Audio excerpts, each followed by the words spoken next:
আসসালামু আলাইকুম। আজকের এই ভিডিও থেকে আমরা শিখব কিভাবে আমরা ফটোশপের মাধ্যমে এই ধরনের 3D টেক্সটকে খুবই সুন্দর এবং আকর্ষণীয় করতে পারি।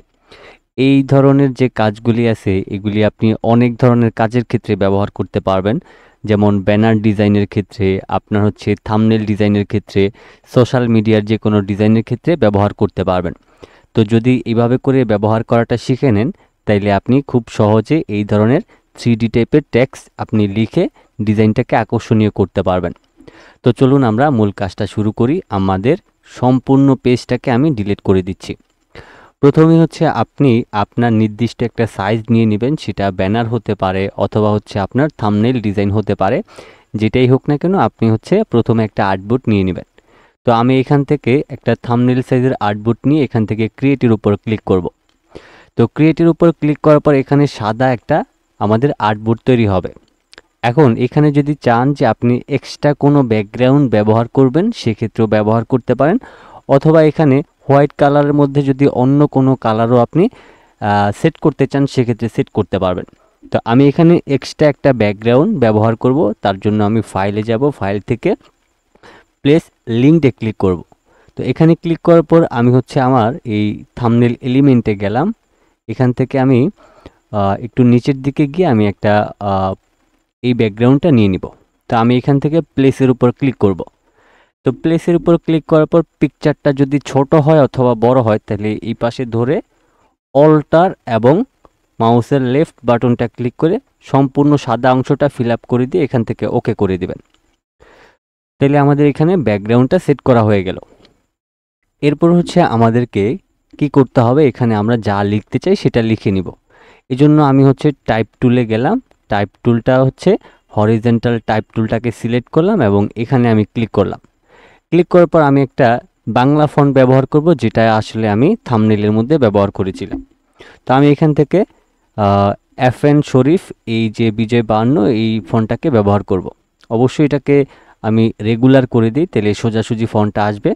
এবার আমি এখান থেকে কন্ট্রোল অল্টার বি দিয়ে বাংলা ফন্টটাকে অ্যাক্টিভ করে আমি এখানে ফটোশপ কথাটা লিখে নিব। ফটোশপ। ওকে। তো আমি ফটোশপ কথাটা লিখার পর এটাকে এই কর্নারে ধরে অল্টার ধরে আমি এটাকে প্রয়োজন অনুযায়ী বড় করে নিব। আমি জাস্ট এতটুকু করে নিয়ে এখান থেকে টিক মার্কে ক্লিক করলাম। এবার আপনি যদি চান এখানে ফন্টের কালার পরিবর্তন করতে, তাহলে আপনি এখান থেকে টাইপ টুলটাকে আবারও সিলেক্ট করবেন অ্যান্ড দেন এই সম্পূর্ণ লেখাটাকে সিলেক্ট করে এই যে উপরে একটা বার রয়েছে এখানে ক্লিক করবেন। এবার এখান থেকে আপনি যেই কালারটা দিতে চান সেই কালারটা এখান থেকে সেট করতে পারেন।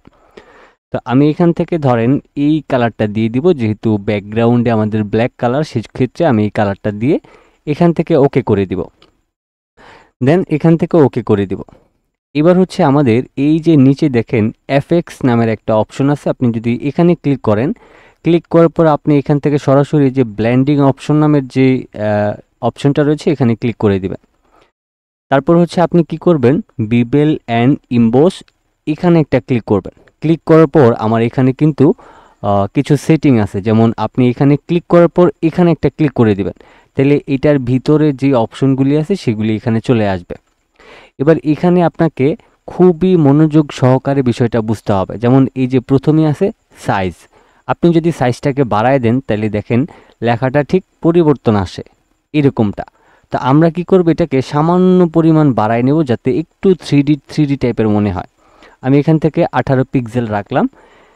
তো এখান থেকে আমি মোটামুটি এতটুকুই রাখবো, আর চাইলে আরেকটু হালকা বাড়ায় নিতে পারি।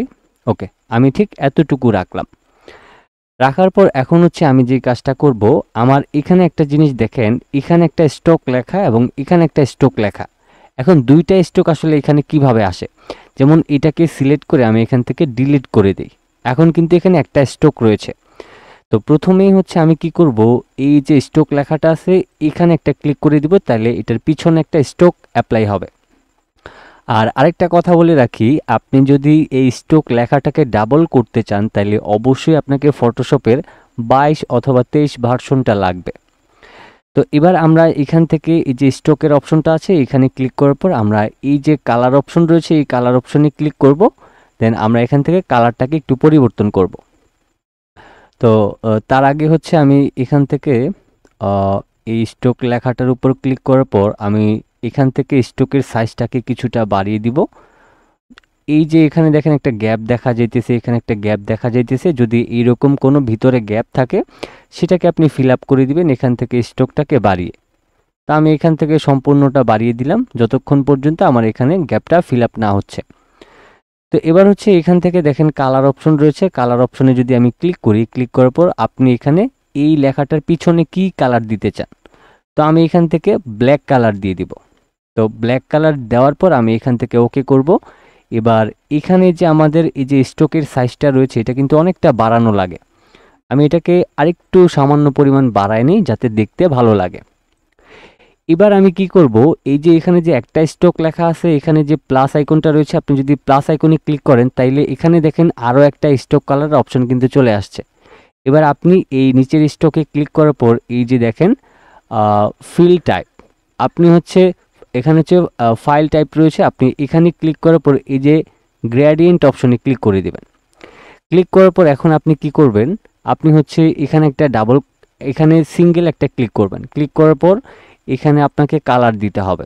যেমন প্রথমে আপনি এখানে ক্লিক করার পর এখানে কালার অপশন আসবে, এবার এখানে ক্লিক করে আমি ধরেন এখান থেকে রেড কালারটা দিয়ে দিলাম এবং এই পাশটাতেও ক্লিক করে আমি রেড কালারটাকেই দিয়ে দিব। ওকে, তো রেড কালারটা দিয়ে দেওয়ার পর আমি এখান থেকে ওকে করব। ওকে করার পর দেখেন এখানে সামান্য পরিমাণ একটা রেড কালারের কিন্তু আউটলাইন দেখা যাইতেছে। এই ক্ষেত্রে হচ্ছে আমাদের এই আউটলাইন বা স্ট্রোকটাকে সাইজটাকে একটু বাড়ায় দিতে হবে। দেখেন আমার এখন কিন্তু এই আউটলাইন যে স্ট্রোকটা আছে সেটা কিন্তু সম্পূর্ণ ডিজাইনের ক্ষেত্রে অ্যাপ্লাই হয়ে গেছে। তো এরপর হচ্ছে আমাদের এখানে আরেকটু কাজ করতে হবে, যেমন আমাদের এখান থেকে এই যে আউটার গ্লো আছে, আউটার গ্লোতে আপনি ক্লিক করবেন। তো আউটার গ্লোতে একটা ক্লিক করার পর আবারও একটা ক্লিক করবেন, তাহলে এইরকম কিছু অপশন আসবে। আসার পর এখানে একটা জিনিস দেখেন, এই যে সাইজটা রয়েছে এটা আপনার 0 থাকবে এবং এটাও 0 থাকবে। তো আপনি কি করবেন, আপনার প্রয়োজন অনুযায়ী সাইজটাকে বাড়াই নেবেন এবং এই যে এখান থেকে এই অপশনটা রয়েছে, এখান থেকে আপনি যতটা বাড়াই নিতে চান, আই মিন পিছনে যতটা আপনি গ্লো করতে চান ততটা আপনি বাড়াই নেবেন।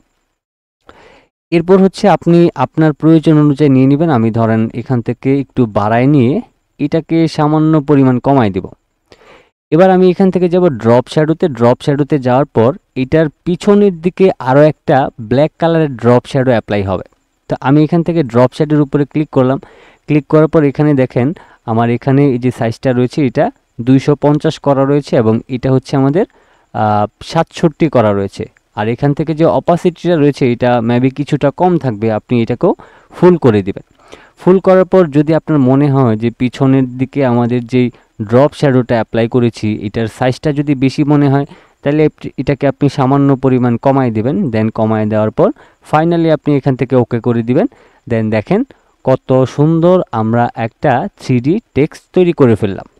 এখন এখানে একটা বিষয় হচ্ছে যে আমি যদি একটু জুম করে দেখাই, এই যে আমাদের চিকন একটা রেড কালারের যে আউটলাইন আছে এটাকে যদি ধরেন আমরা আরেকটু মোটা করতে চাই, তাইলে এই যে এখানে দেখেন দুইটা স্ট্রোক আছে। প্রথম যে স্ট্রোকটা রয়েছে এটা হচ্ছে আমাদের এই যে ভিতরের ফিল কালারের মতো যে স্ট্রোকটা ব্ল্যাক কালারের সেটা, এবং নিচেরটা রয়েছে এই যে রেড কালারের আমাদের স্ট্রোকটা। তো আমরা কি করব, এখানে ডাবল ক্লিক করব। তো এখানে ডাবল ক্লিক করলে আমরা আগের পজিশনে আবারও ফিরে আসতে পারবো।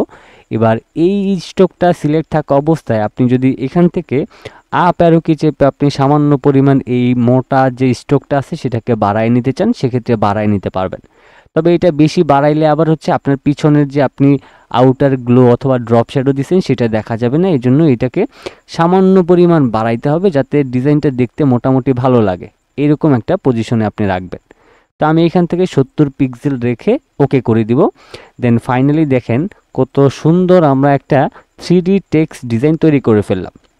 তো আপনি হচ্ছে এই যে লেখাগুলি রয়েছে এইগুলি যদি আপনি কি বলে আপনি হচ্ছে ব্যানার ডিজাইনের ক্ষেত্রে বা হচ্ছে যে কোনো কাজের ক্ষেত্রে কিন্তু এই ধরনের টেক্সট আপনি ব্যবহার করতে পারবেন এবং এটা দেখতে কিন্তু খুবই চমৎকার লাগতেছে এবং এটা কি বলবো এটা অসাধারণ একটা কাজ কিন্তু। তো সেই ক্ষেত্রে এই যে এই ধরনের টেক্সট কিন্তু আমি আমার চ্যানেলের থাম্বনেইলে ব্যবহার করে থাকি। তো সেক্ষেত্রে আপনারা অনেকেই বলেছিলেন এই লেখাটা কিভাবে করে বা কিভাবে করতে হয়, সেটা আজকের এই ভিডিও থেকে দেখিয়ে দিলাম। আশা করতেছি এরপর থেকে আপনারা ফটোশপে এই কাজটা করে নিতে পারবেন। ভিডিওটি আজকের মতো এই পর্যন্তই ছিল। সবাই ভালো থাকবেন, সুস্থ থাকবেন। আল্লাহ হাফেজ।